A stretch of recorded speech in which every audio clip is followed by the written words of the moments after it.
Perfecto. Bueno, vamos a comenzar con el segundo panel de discusión del día de hoy, que es la igualdad en mujeres indígenas. Vamos a hablar sobre el tema de manera general y luego nos iremos un poquito más particular a las mujeres indígenas como específico. En México, el 19,84 de la población total se reconoce como indígenas, que es 25 millones de personas. En Venezuela es 1 millón, que representa el 3,45% de la población total. La discriminación en México es altísima. De hecho, se les ha preguntado a estas comunidades si han recibido discriminación por el simple hecho de ser indígenas, en el cual el 92,6% dice que sí en el 2013 y 4 años después esa cifra disminuyó al 87,4%, pero sigue siendo una cifra altísima. Según la ONU, el riesgo de desaparición de lenguas indígenas en México es altísimo, es decir, de las 7,000 lenguas indígenas que hay en México, el 40% están en riesgo de desaparición. La situación en Venezuela es muy similar a la de México en términos de exclusión de la sociedad y la negligencia del gobierno, pero también hay otro tema muy importante que les impacta fuertemente, que es el de los grupos armados en la minería. Estos grupos armados son grupos ilegales que toman los territorios indígenas para hacer esta actividad de minería, esclavizan a las personas, les dan pésimas condiciones de salud y laborales y contaminan el medio ambiente. Y de manera específica han liberado sustancias tóxicas en ríos como lo es el mercurio, causando intoxicación aguda para personas que viven en comunidades cerca de los ríos Ventuari y Ocamo. Entonces, este es uno de los grandes problemas que causa estos grupos armados. Para contextualizar un poquito más la situación en Venezuela, la esperanza de vida promedio de una mujer que vive en Caracas es de 76 años. Nos vamos al río de Alto Cuao y eso disminuye 40 años a 36 años de vida promedio. La mortalidad de los niños Yanomami es altísima del 50%, es decir, 1 de cada 2 niños Yanomami mueren antes de los 3 años, por diversas razones, pero principalmente por temas de salud. También el VIH es un problema fuertísimo en la comunidad de los Guarao, siendo que 1 de cada 10 personas tienen esta enfermedad. Vamos a comenzar vamos a continuar con presentar a los participantes del panel, que son Lilian Scarlett Díaz, ingeniera en mecatrónica, Pedro Espitia, ingeniería en mecatrónica, Diego Bautista, biotecnología, Yoshira Pérez, educación, mención preescolar, Julio César Vázquez, innovación y transformación, y yo, Guillermo Castro, negocios internacionales. Vamos a dirigir la primera pregunta a Pedro y queremos saber tu opinión, Pedro, respecto a cuáles son las brechas salariales entre las mujeres indígenas y no indígenas y cuál es la diferencia entre los puestos que tienen estos dos grupos. Muy bien, en el tema de la brecha salarial, sabemos, por ejemplo, que directamente desde la comparación entre hombres y mujeres, por cada dólar que un hombre gana en su respectivo trabajo por el mismo trabajo, la mujer gana aproximadamente 0,77 centavos, es decir, un 23% menos que el hombre. Y ya de por sí esta brecha es algo muy importante que recalcar. Pero si nos vamos a los datos de la comparación entre una mujer promedio y una mujer indígena en su salario por el mismo trabajo, nos damos cuenta de que por cada dólar que gana una mujer, gana 0,56 centavos una mujer indígena. Esto es incluso una brecha mucho mayor que las de hombres y mujeres, que ya es un problema actual y es un problema muy ignorado. Además, sabemos que en la discriminación laboral que existe, solo 1 de cada 10 personas que se autodenominan indígenas consiguen un contrato formal en los diferentes trabajos que quieren conseguir. Esto causa que estos datos sean incluso más impresionantes, ya que existen muchos trabajos o no remunerados correctamente o no registrados que probablemente tengan un salario mucho menor al que ellos merezcan. En el caso de las diferencias entre los puestos que tienen, sabemos que por cada mujer que tiene un puesto medianamente importante o de importancia en una empresa, existen otros 13 hombres que lo tienen. Esto estadísticamente hablando, según las respectivas investigaciones. Y esta es una brecha grandísima y es una queja muy grande que ha estado en la sociedad durante los últimos años. Pero de la misma manera en la que el salario entre mujeres y mujeres indígenas se ignora, entre la mujer promedio que tiene un puesto de trabajo se aproxima que es entre 5 y 10 veces más complicado conseguir un puesto importante en una empresa de parte de una mujer que se autoproclama indígena. Esto nos recalca la dificultad que tiene una mujer indígena de trascender en el campo laboral y de conseguir algo que se consideraría un puesto importante y por lo tanto un mejor salario. Nos da a preguntarnos mucho acerca de cómo esta situación debería mejorar y de cómo esta también ha sido ignorada, ya que estos datos muchas personas las desconocen.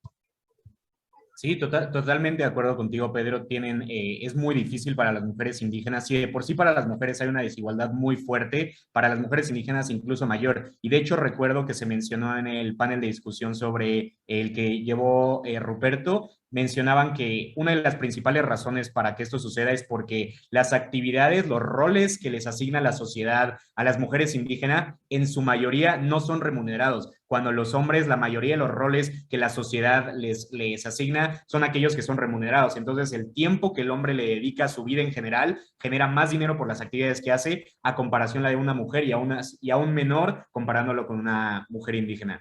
Y bueno, yéndonos a la segunda pregunta dirigida a Julio, nos gustaría saber cuál es tu opinión sobre de qué manera se discriminan las mujeres indígenas en los roles que les asigna la sociedad y por qué se tienen estos estereotipos.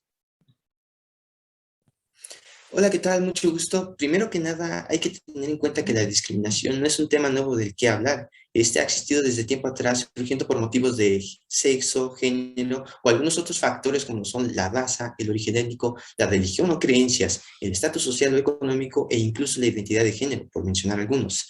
Sin embargo, la discriminación y violencia hacia estas mujeres indígenas que surgen por alguna de estas mismas razones, las ha llevado a tener que lidiar con ciertos obstáculos como son la falta de oportunidades, como mencionaba mi compañero, en el mercado laboral, ya que no hay trabajo o no se les da esta oportunidad precisamente de ejercer uno, además de tener algunas dificultades geográficas y económicas singulares, pues estas comunidades tienden a ubicarse en zonas alejadas o de poca población, siendo también personas de escasos recursos en las cuales se les niega acceso a servicios de salud y educación, existiendo así una gran tasa elevada de analfabetismo, que de hecho, de acuerdo a la CIDH o Comisión Interamericana de Derechos Humanos, tan solo 1 de cada 10 niñas indígenas terminan la escuela secundaria en América Latina, donde en algunos casos son víctimas de bullying debido a su origen precisamente. Tal es el caso, por mencionar uno, el de Valentina, una joven de origen otomí, quien decidió emigrar a la ciudad para realizar sus estudios, pero que fue víctima de burlas y agresiones, catalogándola como una mujer que solamente servía para tener hijos y atender la casa, los cuales son algunos de los estereotipos que aún siguen vigentes en la actualidad. Sí, justamente el cortometraje me parece que se llamaba algo relacionado con María, que se da, que el problema es que la gente le empieza a asignar a todas las mujeres indígenas el nombre de María, que completamente es un acto de discriminación. Y hay otro tema muy interesante que afecta mucho a estas mujeres indígenas, que es en sus comunidades está mal visto que se eduquen en términos de estudiar, por ejemplo, la carrera. Entonces, si quieren estudiar, en la mayoría de los casos, prácticamente que tienen que renunciar o simplemente abandonar su comunidad para poder ir a estudiar porque no tienen las oportunidades en las comunidades en las que están y además, aunque las tuvieran, sería mal visto por las mismas personas de la misma comunidad. Y bueno, yéndonos con la tercera pregunta dirigida a Scarlett. ¿Cómo es que reciben educación las mujeres indígenas? ¿Su manera de educarse es un impedimento para mejorar sus condiciones de vida?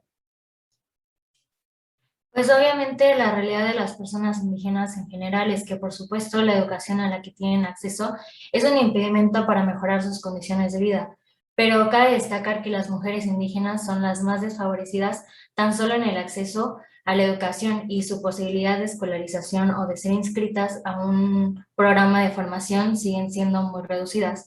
Además de que cuando la obtienen, la calidad de esta es muy precaria aún en estos días y a pesar de que la educación es un derecho fundamental y es esencial para el desarrollo y el bienestar de las personas.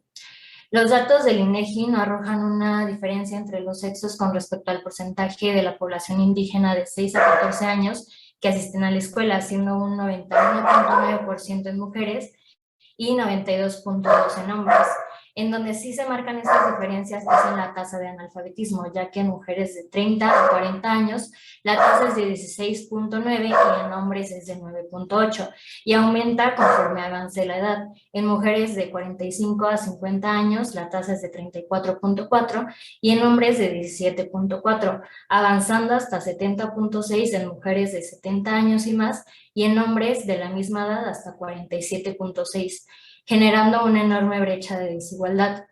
Además de que todos conocemos la estrecha relación entre los niveles de escolaridad y las posibilidades de inserción en el mercado de trabajo y en el monto de las familias indígenas. Como sabemos, hoy en día a los profesionistas que no forman parte de este grupo se les han cerrado las puertas en el mundo laboral por no saber hablar un segundo idioma. No podemos ni siquiera imaginarnos ni medir las oportunidades que estas personas no pueden ni imaginar por no saber leer ni escribir. Sí, totalmente de acuerdo. Y de hecho hay otro tema muy interesante que de hecho también se tocó un poco en el panel de discusión de Ruperto, y es que hay una cosa psicológica que es la mentalidad de escasez. Cuando te faltan las cosas, bueno, tus necesidades básicas, es decir, acceso a la educación, salud, que te traten bien, que tengas una familia, una casa, etcétera, etcétera, eh, aunque te enseñen, te presenten información nueva, no vas a retener 7 de cada 10 cosas que te enseñan. Entonces, o sea, imagínense poniéndose en la perspectiva de una mujer indígena en la que la poca educación que pueden recibir está muy limitada